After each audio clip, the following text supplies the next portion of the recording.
Welcome back. Now, as of the recording of this video, ChatGPT does not have a dedicated project manager inside of the chatbot. If you have the paid version, you have available to you ChatGPT 4.0 with Canvas.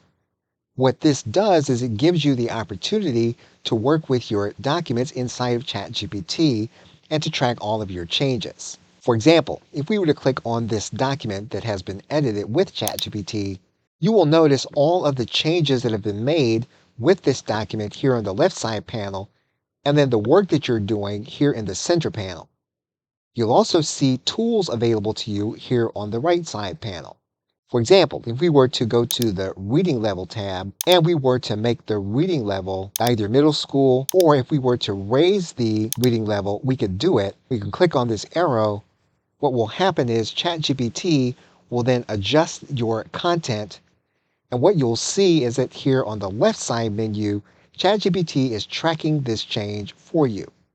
So that you will always be able to come back to this conversation and you'll be able to see the work that you have done. However, what this does not do, it does not give you the ability to work with specific elements of your project in one area. You can undertake this inside of Notebook LM.